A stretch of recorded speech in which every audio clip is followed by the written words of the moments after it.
Hello dear aspirants, welcome to the online platform of Akar IAS. I am Vivek Parmar and today we will discuss about the doctrines of Buddhism.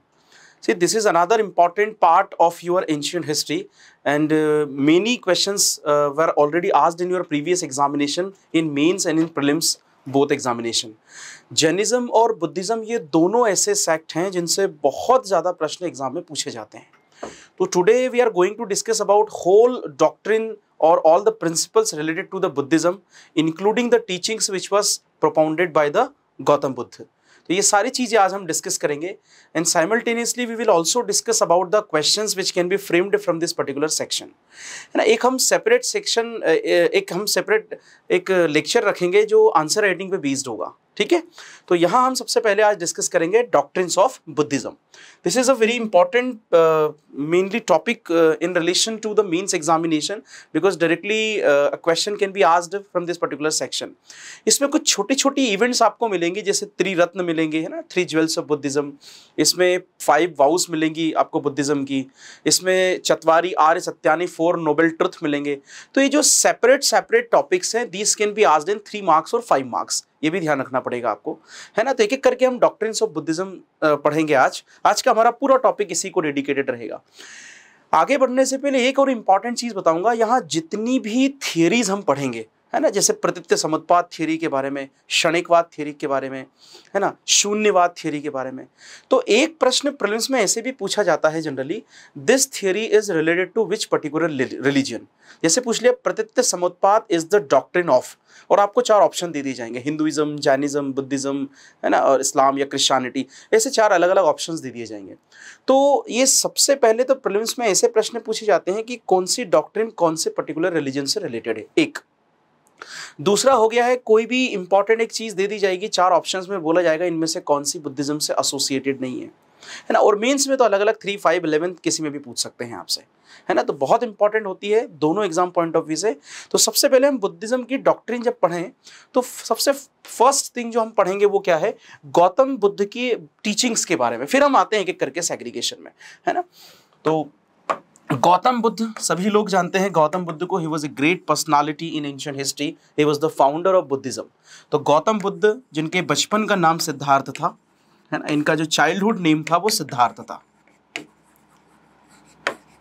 है ना. इनके किसी एक separate lecture में हम लोग देखेंगे इनके कुछ इंट्रोडक्टरी फैक्ट्स जो होते हैं जो प्रीलिम्स में स्ट्रेट फॉरवर्ड पूछ लिए जाते हैं, है ना. जैसे एक what was the childhood name of Gautam Buddha, तो it was Siddhartha. Who was the father of Gautam Buddha, Shuddhodana. Who was the mother of Gautam Buddha, Mahamaya. लेकिन जन्म देने के कुछ समय बाद उनकी डेथ हो गई थी, तो फिर इनके आंट ने इनको पाला था, महाप्रजापति गौतमी जिनको कहते हैं. तो ऐसे भी क्वेश्चन पूछे जाते हैं, स्टेप मदर कौन है. ही गॉट निर्वाण. अब निर्वाण क्या है ये भी आज एक कॉन्सेप्ट सीखेंगे आप जो 3 नंबर में पूछ सकते हैं. तो ही एक्चुअली गॉट निर्वाण, जो सुप्रीम नॉलेज होता है जिसमें सारे सफरिंग से फ्री हो जाते हैं. Free from suffering of all the free from all the sufferings of the world, that is free from the cycle of birth and death. जब पूरे सफरिंग सारे दुखों से दूर हो जाते हैं, दैट इज कॉल्ड निर्वाण, the eternal state of peaceful and blissful state. हमेशा रहने वाली खुशी जिसको हम कहते हैं. तो ये सारी चीजें, ये कहाँ मिला इनको निर्वाण, तो वो बिहार में गया जो है, जिसको बोध गया कहते हैं.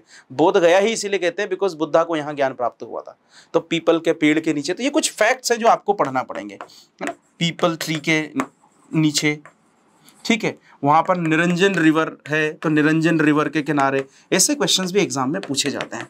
इसको अभी फाल्गु नदी भी कहते हैं. ये कौन सा सिटी है जहां इनको निर्वाण प्राप्त हुआ, तो बोध गया. ये बोध गया कहाँ है, ये बिहार में है. तो these facts are also frequently asked in prelims examination. This was whole about the nirvana. याद रखिएगा, it is a main concept in Buddhism. prelims में ये भी पूछ सकते हैं आपसे, निर्वाण कौन से पर्टिकुलर रिलीजन से रिलेटेड है या किस फिलॉसफी से रिलेटेड है. तो it is mainly related to the Buddhism. एक और इंपॉर्टेंट चीज है, in 3 marks it can be asked, define the term nirvana, या सिंपल निर्वाण लिखकर छोड़ देंगे वो. तो निर्वाण का लिटरल मीनिंग क्या होता है, free from all the sufferings of this world, दुनिया के सारे दुखों से दूर हो जाना. ये बहुत अच्छे शब्दों में कहें तो the highest all eternal peaceful and blissful state. Peaceful and eternal हमेशा रहनी चाहिए. इटर्नल पीसफुल बहुत शांत, एंड ब्लिसफुल स्टेट हमेशा रहने वाली खुशी. कभी भी आप देखिएगा, कोई मान लीजिए बहुत महंगा फ़ोन आपके लिए आ गया है, कोई 4 व्हीलर आपके लिए आ गई है, या कहीं आपका सिलेक्शन हो गया है, कोई भी एक खुशी आती है तो वो टेम्परेरी होती है, हमेशा नहीं रहती है वो आपके पास। कोई दुःख भी होता है तो वो भी टेम्परेरी रहता है। तो कैसे हमेशा सुखी रहा जाए, चाहे कोई चीज़ आपके फ़ेवर में हो या फिर आपके फ़ेवर में नहीं हो। बहुत इंपॉर्टेंट फिलॉसफी है निर्वाण की भी, आज हम डिस्कस करेंगे। तो ये निर्वाण का एक मीनिंग सीखिएगा, अगर ये 3 नंबर में डिफाइन करने को भी आ जाए, द हाईएस्ट और the eternal state of peaceful and blissful state, and that is only can be acquired after conquering all your sensory organs. जितने भी हमारे सेंसरी ऑर्गन्स है, टंग, ईयर, नोज, ठीक है, ये सब सेंसरी ऑर्गन्स पे हमें कंट्रोल करना है, मन पे खास करके। और ये कंट्रोल होता है if we can conquer the desire, अगर हमने इच्छा को कंट्रोल कर लिया तो वी कैन गेट निर्वाण। तो जैसे हम साल्वेशन, मोक्ष बोलते हैं, उसको बुद्धिज्म में निर्वाण बोलते हैं। तो ये कुछ बेसिक चीजें हैं जो मैंने इंट्रोडक्टरी पार्ट में बताई है ना। और आज का हमारा मेन टॉपिक पूरा डॉक्ट्रिन से रिलेटेड है, और डॉक्ट्रिन का सबसे बड़ा पार्ट है nirvana. Why? Because all the teachings of Buddhism are related to the nirvana, because they all lead a particular person towards the nirvana. सारी टीचिंग्स जो गौतम बुद्ध ने समझाई है, जो बुद्धिस्ट लिटरेचर में लिखी हुई है, वो सब निर्वाण की तरफ लेकर जाती है। तो निर्वाण का मीनिंग क्या होता है पहले वो समझना पड़ेगा, और वो हम देख चुके हैं। तो याद रखिएगा, 2 डेफिनेशन है, free from all the sufferings of the world, या simply we can say this is the highest eternal peaceful and blissful state that is free from the cycle of birth and death. This is the real meaning of nirvana. Clear? तो अब हम सबसे important चलते हैं doctrines of Buddhism पे। तो अलग अलग 5-6 इसमें डॉक्ट्रिन्स हैं, हम एक एक करके डिस्कस करते हैं। सबसे इंपॉर्टेंट, सबसे पहले हम देखते हैं Chatvari Arya Satyani, and this is the most important thing in Buddhism. Chatvari means 4, Arya मतलब नोबल, सत्यानी मतलब truth, 4 major noble truth, and these are mainly propounded by Gautam Buddha.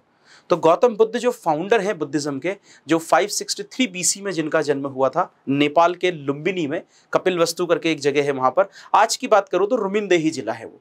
तो उनका बर्थ भी याद रखिएगा, वो नेपाल में हुआ था, लेकिन जो महापरिनिर्वाण जिसको डेथ कहते हैं, वो इंडिया में ही उत्तर प्रदेश में हुई थी, कुशीनगर में, जिसको कसिया गांव कहते हैं, है ना। कसिया विलेज है एक छोटा सा जो मेन जगह है। बाकी अब तो कुशीनगर को एक बहुत बड़ा टूरिज्म के फॉर्म में डेवलप किया जाएगा। रिसेंट गवर्नमेंट ने अभी कुछ 5 से 6 महीने पहले ही इस चीज़ पे फोकस किया है। अब उसको एक बहुत बड़ा टूरिस्ट अट्रैक्शन बनाया जाएगा कुशीनगर को। तो बर्थ और डेथ से रिलेटेड जगह भी मैंने आपको बता दी। तो गौतम बुद्ध की मोस्ट इंपॉर्टेंट टीचिंग्स में है Chatvari Arya Satyani. It can be asked in 3 marks और the whole philosophy can be asked in 11 marks. पूरी की पूरी टीचिंग्स, पर ये एक एक करके 3 या 5 में पूछ सकते हैं। तो क्या है Chatvari Arya Satyani? There are 4 major truths in the world. 4 दुनिया में सच्चाई है। The very first one is the world is full of sorrow. ये पूरी दुनिया दुखों से भरी हुई है, ये पहली चीज है। देखिए, सुख दुख दोनों इक्वल है ना। तो याद रखिएगा, आपको लग रहा होगा कि ये गौतम बुद्ध ने कहा, लेकिन ये हर चीज से, जहां मटेरियल लाइफ आती है, जहां डिजायर आती है, वहां दुख और सुख दोनों जुड़ जाते हैं, है ना। मान लीजिए आप कोई मोबाइल चाहते हो, है ना, बहुत महंगा मोबाइल है और आपने उसको खरीद लिया, आपको खुशी मिल गई, है ना। मान लीजिए अब आपने किसी से पैसे उधार लिए और बार बार वो आपको फ़ोन कर रहा है, या फिर मान लीजिए वो फ़ोन आपका टाइम पे जब कॉल कर रहे हैं तब बैटरी उसकी चली गई हो, या फिर मान लीजिए वही फ़ोन आपके हाथ से गिर के टूट गया हो, तब आपको दुख होगा। तो मटेरियल से दोनों चीज़ें लगी होती है। एक बहुत महंगी कार आप चाहते हैं परचेस करना, आप बहुत खुश हुए जब वो कार आपके पास आ गई, लेकिन मान लीजिए आप एक जंगल के रास्ते से जा रहे हैं, सुनसान रास्ता है, अंधेरा है, काफ़ी रात हो चुकी है, आप थक चुके हैं और मान लीजिए वहाँ पंक्चर हो गई, फिर वो दुख होगा। तो हर मटेरियल से दोनों चीज़ें जुड़ी हो। अब it is you who have to decide that in which circumstances how you should react. तो therefore it is said that the life is full of sorrow. ये दुनिया, ये पूरी जिंदगी दुखों से भरी हुई है। अब वो दुख क्यों होते हैं? तो there is a cause behind the sorrow. This is the second noble truth. What is the cause behind the sorrow? That is the desire, इच्छा। प्लीज याद रखिएगा, ये एग्जाम में प्रीलिम्स में भी पूछ सकते हैं। What is the root cause behind all the sorrow? That is the desire, wish. ये जो इच्छा है ना, यही तो होती है, हमें ये चाहिए, हमें वो चाहिए। इसी चीज के पीछे पूरी दुनिया लगी होती है, और वो पूरा मटेरियलिस्टिक लाइफ को ज्यादा इंपॉर्टेंस देता है, जबकि देना नहीं चाहिए। जितना आपको जरूरत है वो एक बात अलग है, लेकिन बार बार डिजायर करना, ये सारे दुखों का कारण होता है। तो चत्वारी आर्य सत्यानी में the first point is life is full of सोरो, एंड सोरो was always caused by the desire. And the third point is they also prescribed a path which can lead you to be free from this particular sorrow। कौन सा उन्होंने बताया? उन्होंने बोला these sorrows can be stopped। ये सोरो, ये दुख को रोका जा सकता है। How? There is a path leading to the cessation of the sorrow। एक रास्ता बताया उन्होंने, and that is अष्टांगिका मार्ग। तो ये 4 नोबल सत्य हैं, याद रखिएगा। पहला, the life is full of सोरो। दूसरा, the sorrow was caused by desire, that means desire is the root cause behind all the sorrow according to the Buddhism philosophy. The third one, that is these sorrows can be stopped, इनको रोका जा सकता है. In fourth one, there is a path which can lead you toward the cessation of the sorrow, that is अष्टांगिका मार्ग. Now we will discuss about the अष्टांगिका मार्ग, कि वो कौन सा 8 चीजों पे चलने वाला रास्ता है जिससे ये चारों पूरा दुख आपका मिट सकता है. ठीक है, इनको सेम जो पाली भाषा में जिसमें गौतम बुद्ध ने मेनली, याद रखिएगा, पाली लैंग्वेज में अपनी टीचिंग्स को आगे बढ़ाया था, और इनके लिटरेचर भी ओरिजिनल वाले पाली में लिखे हुए हैं. तो पाली में अगर आप चाहो तो इसको लिख सकते हो दुखा, इसको बोलते हैं दुखा. ठीक है, ठीक है. तो बहुत बड़ा, और सोरो वाज कॉज्ड बाय डिजायर, याद रखिएगा, इसको बोलते हैं दुख सामुदाय. बहुत इंपॉर्टेंट है, दुख सामुदाय. तो आप चाहे तो लिख सकते हो दुख सामुदाय, है ना. तो आप चाहो तो पाली का भी इस्तेमाल कर सकते हो. यहाँ सोरो कैन बी स्टॉप्ड, दुख निरोध. और लास्ट है मग्गा. मग्गा मतलब मार्ग, मार्ग मतलब रास्ता, दैट इज अष्टांगिका पाथ. तो ये 4 इंपॉर्टेंट टीचिंग्स है गौतम बुद्ध की. अब आता है अष्टांगिका मार्ग, 8 फोल्ड पाथ. अष्ट मतलब 8, अंग मतलब फोल्ड, और मग्गा मतलब मार्ग मतलब पाथ. तो 8 फोल्ड पाथ वो कौन सा है जो गौतम बुद्ध ने बताया, जिससे आपको इस सोरो से मुक्ति मिल सकती है, and you will be mainly towards और क्लोजर टू द निर्वाण. तो वो कौन से 8 फोल्ड हैं? सब में राइट लगा लीजिएगा, याद रखिए. 3 नंबर में भी एग्जाम में आ सकता है, मेंस में भी 4 पाथ देके, आपसे प्रीलिम्स में भी 4 पाथ देके पूछ सकते हैं, इनसे कौन सा पाथ नहीं है. तो ये जो राइट तो सब में लगेगा, क्योंकि सही होना चाहिए. राइट ऑब्जर्वेशन सबसे पहला. देखिए, ऑब्जर्वेशन का बेसिक मीनिंग होता है आपका एक किसी भी चीज को देखने का नजरिया. तो that observation should be always right. तो एक तो हो गया राइट ऑब्जर्वेशन. दूसरा हो गया राइट लाइवलीहुड. लाइवलीहुड का मतलब होता है आप जीवन जीने के लिए जो भी चीजें काम करते हैं, है ना. जैसे फॉर एग्जांपल कोई ना कोई आप काम करेंगे, आप सिविल सर्वेंट बन के काम कर सकते हैं, टीचर बन के कर सकते हैं, है ना, लेबर आर्टिशियंस होते हैं, बिजनेस करके कर सकते हैं. तो जो भी आप ये काम कर रहे हो, इसमें आपका लाइवलीहुड का सही चीज होना चाहिए. That means do not indulge in the corruptive practices. आपको भ्रष्टाचार में लिप्त नहीं होना है, बिल्कुल सही तरीके से ईमानदारी से आपको पैसा कमाना है. वो होता है राइट लाइवलीहुड. ठीक है, आधी से ज्यादा समस्या तो वहीं खत्म हो जाएगी. तीसरा होता है इंपॉर्टेंट आपको राइट एक्शन. राइट एक्शन का मतलब ये होता है सिंपल सा, कि जो आपके कर्म है वो बड़े अच्छे होने चाहिए, उसको कहते हैं राइट एक्शन. बहुत इंपॉर्टेंट है, और खास करके ये चतवारी आर्य सत्यानी वाला मामला आपको पता होना चाहिए. और भी कुछ राइट एक्शन है, जैसे डू नॉट स्टील, चोरी नहीं करना, डू नॉट टेल लाई, झूठ नहीं बोलना. ये सब है राइट एक्शन आपके. Do not indulge in corruptive practices, भ्रष्टाचार नहीं करना. डू नॉट टेक इंटॉक्सिकेंट्स, है ना, जो नशे वाली चीजें हैं उनको नहीं लेना. ये है आपके राइट एक्शन, ये होना चाहिए आपके उसमें. ठीक है, तो right observation, right livelihood, right action. फिर होता है राइट मेमोरी. राइट मेमोरी का मतलब होता है आपकी मेमोरी में हमेशा अच्छी चीजें होना चाहिए. इस दुनिया में तो सब है, मोबाइल में सब चीजें हैं, अच्छा बुरा, लेकिन आपको कौन सी चीज देखकर और कौन सी चीज दिमाग में रखना है ना. चाहे एक इसको हम ऐसे भी ले सकते हैं कि हमारे रिलेटिव्स में या कहीं भी आप देखकर आपके फ्रेंड सर्कल में कोई अच्छा काम करता है, उसको लाइफ टाइम याद रखें. लेकिन ऐसा नहीं वो 100 बार भी अच्छा काम करे तो हम उसको भूल जाते हैं, और एक बार भी अगर वो हमारी बात नहीं माने या हमसे अगेंस्ट जाएगा, उसको हम लाइफ टाइम याद रखेंगे. ये मेन रीज़न बनता है सारी चीज़ों के लिए, सारे डिफरेंसेस के लिए, सारे कॉन्फ्लिक्ट के लिए. तो एक बहुत इंपॉर्टेंट चीज़ है ये फिलॉसफीज़, या ये जैनिज्म, बुद्धिज्म, या स्वामी विवेकानंद, दयानंद सरस्वती, जितने भी फिलोसफर्स पढ़ेंगे, these are not only included in your syllabus just to mug up these things and represent in your answers. ये मेनली आपको सिविल सर्विसेज में कई सारे ऐसे मौके आएंगे जब आपको बहुत cool and calm and compose रहना पड़ेगा. ये सारी चीज़ें उसके लिए ज़रूरी हैं. तो नो डाउट एडमिनिस्ट्रेशन ज़रूरी है, इकोनॉमी, सोशल ज़रूरी है, बट ये टीचिंग्स और फिलॉसफीज़ भी ज़रूरी है. ये डाइवर्स केसेस में कैसे आपके डिसीजन मेकिंग होगी उसके लिए बहुत इंपॉर्टेंट है. ठीक है, तो राइट हम आते हैं, ऑब्जर्वेशन हो गया, लाइवलीहुड हो गया, एक्शन हो गया, मेमोरी हो गया. फिर राइट एक्सरसाइज. एक्सरसाइज का मतलब यहाँ पर मीनिंग होता है कि आप कोई भी चीज़ें जो बुरी चीज़ें हैं, इविल्स हैं या बुरी चीज़ें हैं, उनको आप इनहेरिट नहीं करें. उन चीज़ों को आप अपने से दूर रखें, अच्छी चीज़ों को आप ग्रैब करें और बुरी चीज़ों को दूर कर दें. ये होता है एक्सरसाइज, राइट एक्सरसाइज का मतलब. फिर होता है राइट मेडिटेशन.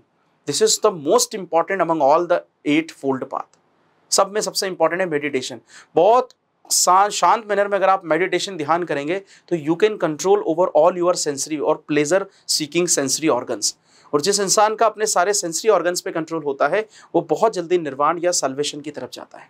तो राइट मेडिटेशन भी होना चाहिए so that you can control at least your mind और साइक.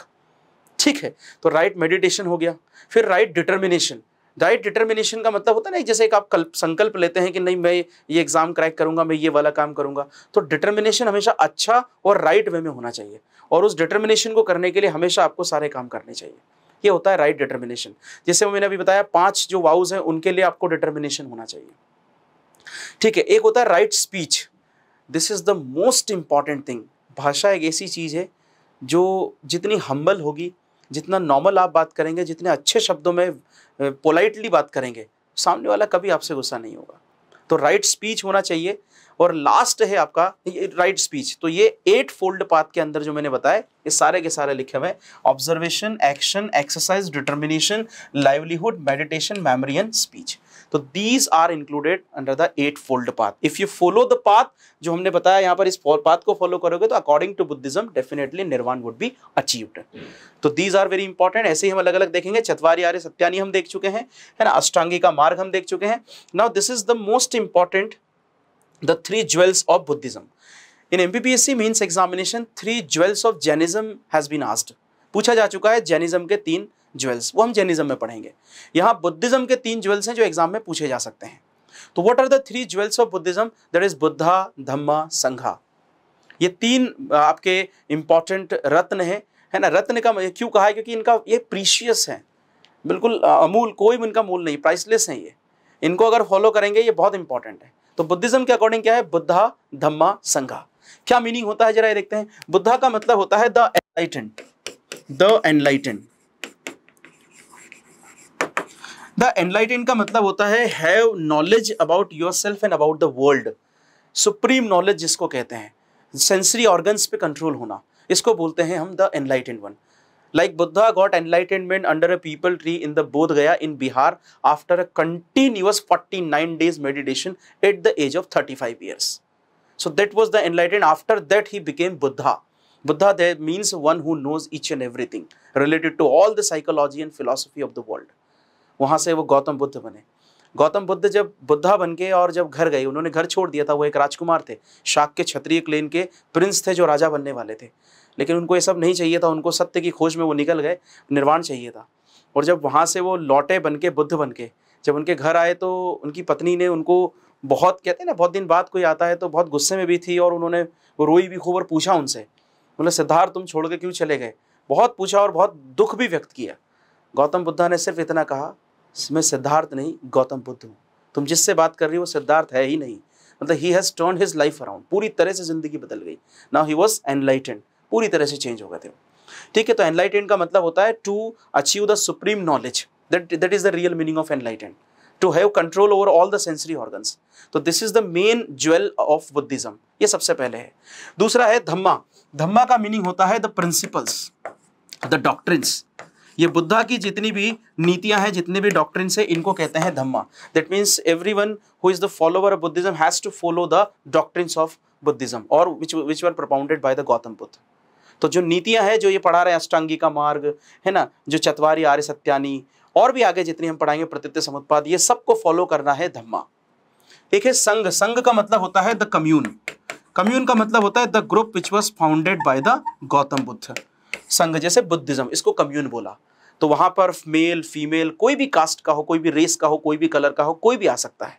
Therefore it became so much popular during that time, because that time mainly discriminations were there on the basis of varna, and the gates of Buddhism were opened for the all. Therefore it became a very popular this commune. Clear? So these are the 3 jewels. Means में भी आ जाए तो बिल्कुल ऐसे लिख दीजिएगा, Buddha the enlightened, Dhamma the doctrines, and संघा means the commune of Buddhism. Now mainly 3 important theories are there related to Buddhism. अच्छा, इन पे जाने से पहले मैं गौतम बुद्ध की एक और चीज बता देता हूं आपको, बहुत इंपॉर्टेंट है वो भी। ठीक है, सबसे इंपॉर्टेंट चीज है, बुद्धा की 2 टीचिंग और है खुद की, बुद्धास टीचिंग। ये सब बुद्धा की ही टीचिंग है, बट 2 इंपॉर्टेंट टीचिंग और है। First is he actually wanted that the world should be, or the hatred should be won by love and evil should be won by goodness. बहुत important चीज है। बुराइयों को हमेशा सिर्फ और सिर्फ गुडनेस से ही जीता जा सकता है, अच्छाइयों से। और हेट्रेड, नफरत को हमेशा सिर्फ लव से जीता जा सकता है ना। एक बहुत अच्छी कहावत भी है, eye for an eye makes the whole world blind. आँख के बदले आँख तो पूरे जमाने को अंधा कर देगी, फिर मतलब क्या है ज़िंदगी में आने का। कभी भी आप देखिए फर्स्ट वर्ल्ड वॉर हुआ, सेकेंड हुआ, कितने ही वॉर पढ़ लीजिए उठा के इतिहास, कोई कभी खुश नहीं रह पाया वॉर के बाद। Peaceful life is the best life, और where peace is ushered definitely prosperity would be ushered there only. जहाँ शांति होगी वहीं इन्वेस्टमेंट होगा, वहीं बिजनेस होगा। तो चाहे कैपिटल मार्केट की तरह देखें, एक नॉर्मल सोसाइटी की तरह देखें, पीस ही सारी चीज़ों का एक बढ़िया मतलब आप अच्छी हेल्दी हैप्पी प्रॉस्परस लाइफ जी सकते हैं पीस के साथ। तो ये बहुत इंपॉर्टेंट चीज़ है बुद्धा की टीचिंग की। ईविल को आप गुडनेस से जीत सकते हैं, हैट्रेड को आप लव से जीत सकते हैं, है ना। एक बहुत इंपॉर्टेंट चीज़ है, एक छोटी सी स्टोरी है। Once a person came to Buddha and he started abusing Buddha. एक इंसान गौतम बुद्ध के पास आता है और वो बिल्कुल अपशब्द कहने लगता है, गाली गलौज करने लगता है उनके साथ। जब वो स्टॉप हो गया उसके बाद बुद्धा ने सिर्फ एक सिंगल वर्ड बोला उनको, एक सिंगल लाइन बोली उनको, my dear friend, what happens if someone does not accept your present. क्या होता है अगर कोई आपका गिफ्ट नहीं लेता है? तो उस पर्सन ने बोला वो गिफ्ट तो फिर उसी के पास रह जाता है, नहीं लेंगे। तो गौतम बुद्ध ने बोला okay then I do not accept your present. ठीक है, मैं आपका गिफ्ट नहीं लेता हूँ। द काइंड ऑफ लेवल और the kind of wit which he used against his opponents, that is देखिए ना बियॉन्ड द इमेजिनेशन। मतलब कितनी बुद्धि। अभी कोई और होता है, जरा सा अपशब्द तो छोड़िए, अगर कोई थोड़ा सा भी अगर ऐसा अनवांटेड बिहेवियर करे तो इंसान को गुस्सा आ जाता है। वहाँ तो उसने डायरेक्टली बुद्धा को अब्यूज़ किया। गौतम बुद्ध थे वो, बावजूद उन्होंने कोई रिएक्शन नहीं किया और सिंपल सा एक स्टेटमेंट दिया, और देखिए आज हम उनको पढ़ रहे हैं। तो उन्होंने कहा कि हेट्रेड को लव से जीत सकते हैं आप। वो इंसान की भी नजरें झुक गई, क्योंकि जो बहुत पीसफुली और जो बहुत विटी मैनर में और जो हम्बल मैनर में आंसर्स होता है, that is the best, that can change the world. तो ये बहुत इंपॉर्टेंट इवेंट है, याद रखिएगा, है ना। तो उन्होंने वो जो उसकी बुराइयां थी, उसकी जो नफरत थी, उसको इन दो चीज़ों से जीता। And he always used to say to his disciples also that you have to tackle all the bad events through your wit. बुद्धि से जीतना चाहिए हमेशा। बुद्धि, कभी कभी कहते हैं ना हम कि बहुत जल्दबाजी में दिमाग काम नहीं कर रहा है, या उस समय मैं गुस्से में था इसलिए गुस्से में बोल दिया। दिमाग इसीलिए तो दिया जाता है इन सब चीज़ों के समय कंट्रोल करने के लिए। This is the most important. So according to Buddha, हमेशा आपको ब्रेन को बिल्कुल नॉर्मल रखना है, कूल काम कंपोज रखना है। तो according to him everyone should not be provoked by the slander or abuses. हमेशा कभी भी जरा सी छोटे से अपशब्द या इनसे हमें कभी भी प्रोवोक नहीं होना चाहिए। हमारा रिमोट कंट्रोल हमारे हाथ में होना चाहिए, हमें कब कैसे रिएक्ट करना है, किसी दूसरे के कारण नहीं। सो this is the most important thing, you should include this particular teaching in your means answer. And it mainly belongs to the heterodox philosophy which actually rejected the sacrifices and mainly the things of Vedas. तो वेदों के अंदर जो चीज़ें लिखी हुई थी, जो हेटेरोडॉक्स फिलॉसफी के अंदर, इसीलिए आती है ये बुद्धिज्म और जैनिज्म, क्योंकि ये वेदों के सेक्रीफाइसेस और जितने भी वो रिचुअल्स थे उनको रिजेक्ट करते थे, उनकी अथॉरिटी को रिजेक्ट किया था इन्होंने, है ना। तो ये भी ध्यान रखिएगा।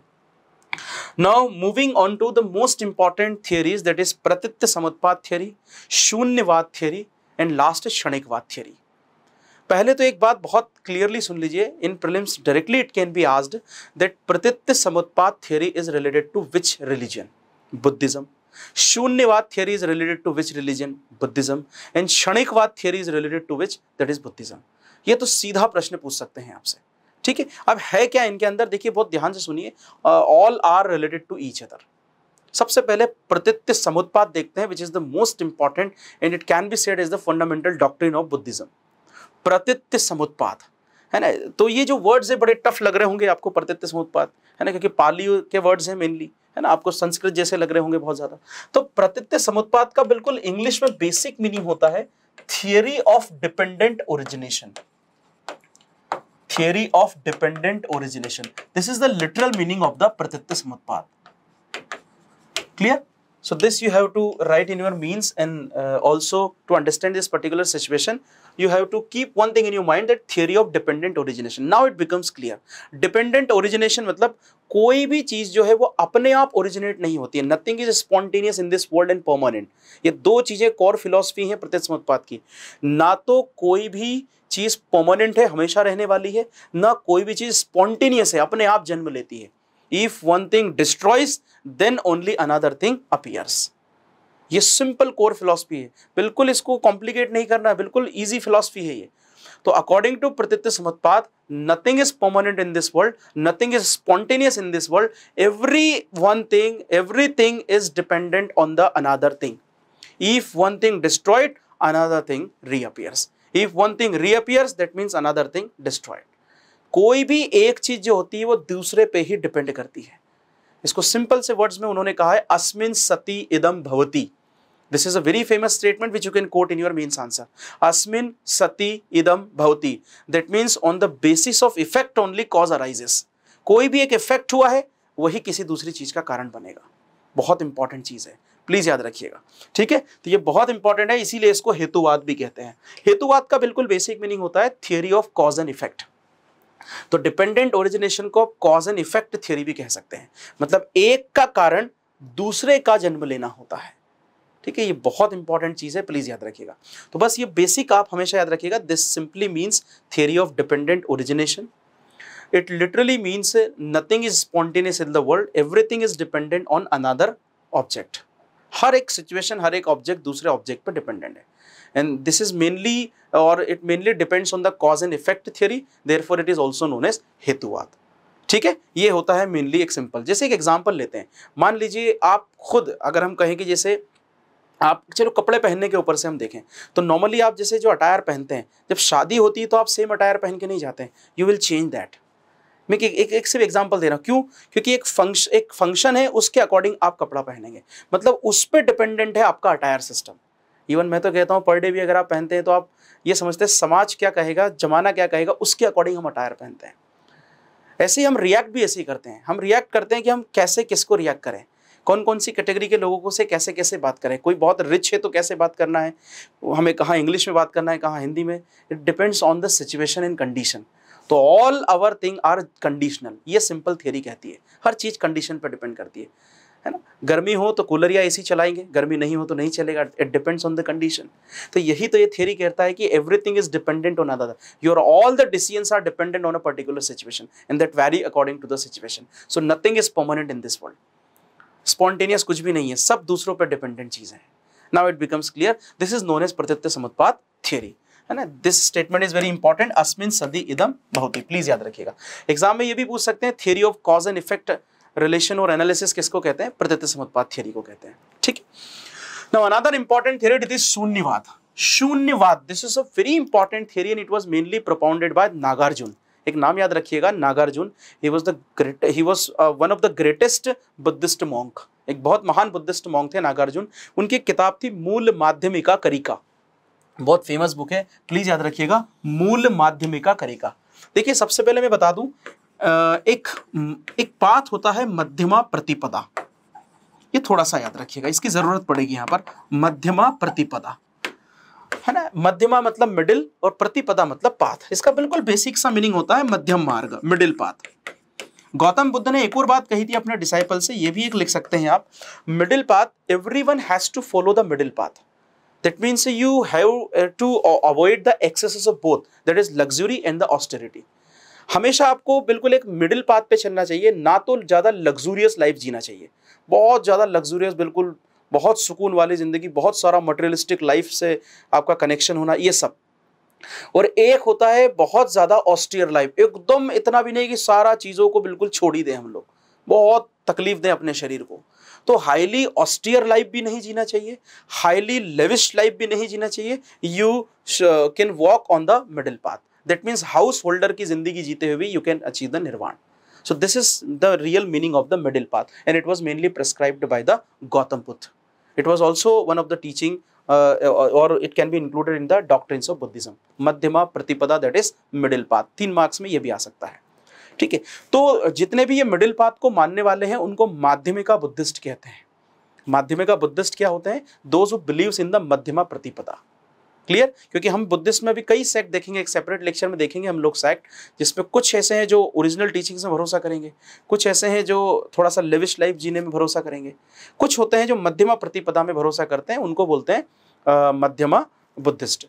तो माध्यमिका बुद्धिस्ट जो है वो बहुत अच्छे से एक्सप्लेन किए हैं इस थियरी को, शून्यवाद थियरी। और यही चीज मूल माध्यमिका करिका नागार्जुन ने भी उसमें समझाया है। Maybe it can be आज Mula Madhyamika Karika was written by Nagarjuna. What actually he told about the Shunyavad theory? Everything in this world, every material or everything which you can touch, you can perceive, you can guess, that all the things in this world is unreal. माया है जिसको हम कहते हैं। It is devoid of the ultimate reality. जो भी आप कुछ देखते हैं, जो भी मटेरियल लाइफ है जिसको आप फील करते हैं, महसूस करते हैं, सब अनरियल है। So what is the ultimate reality of the world? The ultimate reality of the world and life is only nirvana. Nirvana is the highest eternal peaceful और blissful state. वही एक असल सत्य है, बाकी जितना भी मटेरियल लाइफ है सब का सब ये डिवाइड ऑफ अल्टीमेट रियलिटी, सब इसका कोई संबंध नहीं है वास्तविकता से। बहुत इंपॉर्टेंट है। और मटेरियल से अगर वाकई में सुख मिलता तो फिर तो दुनिया का हर इंसान मटेरियल के पीछे भाग के सुख ले ही लेता।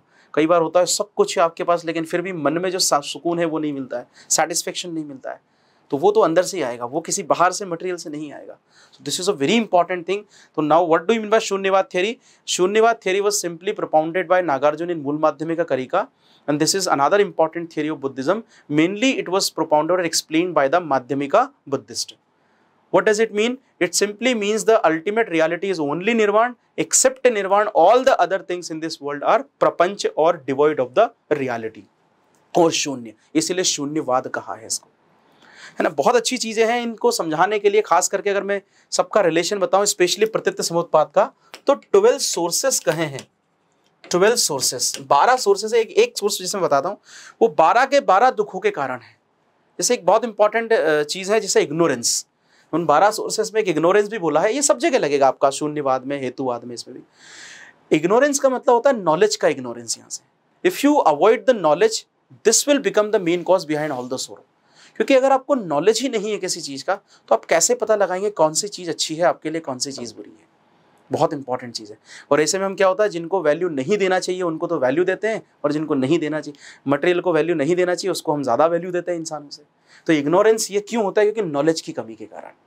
नॉलेज जो होता है साइकोलॉजिकल नॉलेज, फिजियोलॉजिकल, साइकोलॉजिकल, सारे तरह के साइंटिफिक नॉलेज। तो ये बहुत इंपॉर्टेंट है। ये 12 सोर्सेज, इसमें इग्नोरेंस एक इंपॉर्टेंट है। एक है ओल्ड एंड डेथ। कोई भी इंसान ओल्ड स्टेज में जाएगा, कोई इंसान डेथ में जाएगा, फिर उसका जन्म होगा। तो ये सब क्यों होता है? ये सारा का सारा सिस्टम सिर्फ इसलिए होता है बिकॉज आपकी डिजायर कंप्लीट नहीं हुई हो, आपके कर्म अभी प्रॉपर नहीं है। बहुत इंपॉर्टेंट चीजें हैं, ये बहुत याद रखिएगा। इनको आप लिख सकते हो चाहो तो। These are the 12 important sources का लिस्ट मिल जाएगा आपको। क्लियर? एक और बहुत अच्छी चीज है, देखो गौतम बुद्ध तो क्या है, जितना उनके बारे में बात करें, बट ये टीचिंग्स एक अलग पार्ट है, ये हिस्ट्री का, फिलॉसफी का। इसमें आप उनको देखेंगे तो ये आपको हमेशा सिविल सर्विस में कई डिसीजंस और डाइवर्स कंडीशन में भी मदद करेंगी। ये चीज़ें आपको कैसे डिसीजन मेकिंग रखना है। एक छोटा सा स्टोरी है। Gautam Buddha was mainly going from one place to another to teach his disciples, है ना। एक जगह से दूसरी जगह जा रहे थे अपने फॉलोअर्स के साथ। तो उन्होंने ये देखा कि एक रास्ते में बहुत सारे गड्ढे हैं, बहुत सारे डिचेस थे। तो उनके एक जो डिसाइपल है उसने पूछ लिया, गौतम बुद्ध जी ये इतने सारे जो गड्ढे हैं ये क्यों होंगे? तो गौतम बुद्ध ने एक आंसर किया, ये गड्ढे किसी ने पानी की खोज में किए हैं। और उसने एक गड्ढा छोटा सा खोदा, पानी नहीं मिला दूसरा, दूसरा नहीं मिला तीसरा, तीसरा नहीं मिला चौथा। क्या बताती है ये चीज़ कि देखिए उसमें पेशेंस की कमी थी। जैसे आज होता है ना, एक बिजनेस में लॉस हुआ दूसरा ओपन कर लिया, दूसरे में लॉस हुआ तीसरा। सिविल सर्वेंट्स के लिए तो बहुत ज़रूरी है, एक एग्जाम दिया नहीं हुआ दूसरा, दूसरा नहीं हुआ तीसरा, ऐसे करके हम स्टेटिक या स्टेबल नहीं होते हैं। तो गौतम बुद्ध ने कहा अगर ये 10 गड्ढे 1-1 फीट के खोदे, अगर 10 फीट का एक ही गड्ढा खोदता तो शायद पानी मिल जाता। तो गौतम बुद्ध की जो टीचिंग्स है these are mainly related to the knowledge of everything and stability and cool calm compose and poisedness of the brain. तो बहुत इंपॉर्टेंट है, याद रखिए। इग्नोरेंस सबसे इंपॉर्टेंट है। चलिए, तो नेक्स्ट ये भी आपने क्लियर कर लिया। लास्ट थियरी है क्षणिकवाद और थियरी ऑफ मोमेंट्रीनेस। इसको एक और कहते हैं theory of impermanence. Theory of impermanence, theory of impermanence, ये भी इसको कहते हैं, याद रखिए। इम्परमानेंस का मतलब होता है कुछ भी परमानेंट नहीं है। तो ये तो हमने प्रतीत समुत्पाद में भी पढ़ा है कि कुछ nothing is permanent in this world. तो यही तो है, यही इंपॉर्टेंट है। It can B deduce from the प्रतीत समुत्पाद। You can say easily that this theory is mainly related to Pratitya Samutpad and it can be deduced from that only. Theory of momentariness, एक पल, क्षणिक, एक क्षण के लिए होती है। मतलब anything which comes into existence that remains in that existence only for a moment and after that particular thing or after giving effect it will be exhausted. कोई भी चीज इस दुनिया में आती है, कोई भी इंसान, कोई मटेरियल, कुछ भी, तो वो एक मोमेंट के लिए होता है। मोमेंट का मतलब कहीं जगह 1 सेकंड भी हो सकता है, कहीं जगह 70 साल या 100 साल भी हो सकता है। ठीक है, कोई भी चीज अगर आई है, सपोज ये अगर माकर है तो ये भी अगर है तो ये कुछ पल के लिए होगा, उसके बाद इसका काम खत्म हो जाएगा, इसको ये एग्जॉस्ट हो जाएगा, आउटडेटेड हो जाएगा, कुछ नई चीज आ जाएगी। फोन के बारे में देखिए, मोबाइल फोन कहाँ से स्टार्ट हुए थे और हम कहाँ पहुंच गए, आउटडेटेड होते जा रहे हैं। अब जो चल रहा है ये भी आउटडेट हो जाएंगे, कुछ नया फंक्शन आ जाएगा। तो मोमेंटरीनेस मतलब ये होता है हमेशा all the things in this world comes into existence for only a while, that is क्षणिकवाद जिसको कहा है, and after giving effect they always will be exhausted, खत्म हो जाएंगे अपना काम करके वो। तो जब ये सब चीजें इम्परमानेंट हैं, क्षणिकवाद है, तो फिर इनकी तरफ क्यों भागे? मेन कहाँ जाना चाहिए? जो परमानेंट सुख है वो कौन है? दैट इज द निर्वाण अकॉर्डिंग टू बुद्धिज्म, है ना, हिंदुइज्म के हिसाब से साल्वेशन, मोक्ष जिसको कहते हैं। तो थियरी ऑफ क्षणिकवाद में आप सिंपल लिख सकते हैं, it is the part of the pratyaya samutpada और it can be deduced from the pratyaya samutpada, and it simply means all the things और materials in this world are simply comes into existence for a short while, short time, short duration only, and after giving effect to its cause they will be exhausted, they will be destroyed. ये होता है क्षणिकवाद या momentary. मतलब कोई भी चीज़ है वो आती है, कुछ पल के लिए रहती है, अपना काम करती है और फिर खत्म हो जाती है, ये होता है क्षणिकवाद। तो nothing is permanent in this world according to the kshanikavada theory. So main reality of permanent is only the nirvana. Clear? So this is a topic, this was mainly based on the doctrines of Buddhism. So especially we have talked about the Buddha's teaching, the Chatwari Arya Satyani, the important three theories, that is Kshanikvad and Pratyatya Samutpad and Shunyavad, the three jewels of Buddhism we have discussed, and we have also discussed about the 5 important vows of Buddhism। 5 शपथ जो Buddhism ने दिलाई थी कि कोई भी इस commune में आना चाहता है तो उसको ये मानना पड़ेगा, जो मैंने पहले ही बता दिया। Do not tell lie, do not steal things, do not covet the property of others, do not involve in corrupt practices, do not take intoxicants। ये पांचों की पांचों चीज़ें, झूठ नहीं बोलना, दूसरों की प्रॉपर्टी पे कब्जा नहीं करना, इंटॉक्सिकेंट्स मतलब नशे वाली चीज़ें नहीं लेना, ये जितनी भी ये चीज़ें हैं, ये पांचों, इनको हम 5 वाउस कहते हैं। प्लीज़ याद रखिएगा, ठीक है। So that's all for today. Next we will discuss in the another lecture which will mainly come with another topics related to the ancient, medieval and modern history. So that's all for today. Have a great day. Thank you so much.